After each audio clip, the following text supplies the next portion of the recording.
At first, no one understood what was happening. The world simply became lighter. A cup of coffee left on a desk began to rise slowly into the air, as if time itself had softened. Then a chair followed. Then papers, dust, people. Gravity was gone. Just for 10 seconds. But those 10 seconds changed humanity forever. The city turned into chaos. Cars lifted off the roads. Dogs floated mid-bark. Children laughed before realizing they couldn't stop. People grabbed onto railings, trees, anything still bolted to the ground. But the ground no longer cared. Those who were sleeping woke up drifting, bumping against ceilings. Water turned into floating spheres mirroring the sky. Birds spun helplessly beside people, their wings useless in the empty air. Even the wind seemed to vanish. In orbit, satellites trembled. Calculations broke, paths shifted. Everything built under gravity's rules suddenly lost meaning. For 10 seconds, the world was free and terribly fragile. Some screamed in awe, others in terror. Some, for the first time, felt what it truly meant to fly.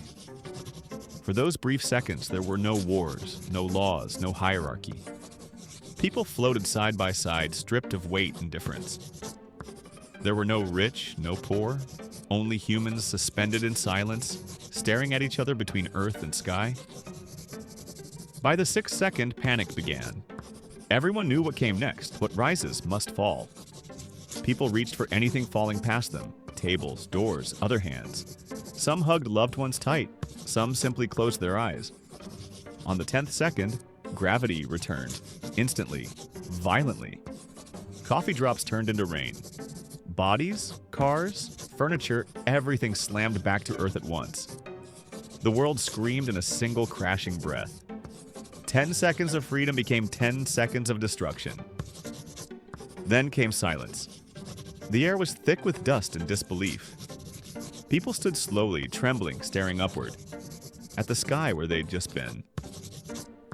From that day on, gravity was never taken for granted again.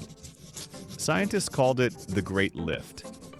Artists painted floating figures holding hands in the air. Poets wrote, "We didn't fall down, we fell back home." Because humanity finally understood, what keeps us on the ground doesn't always hold us down.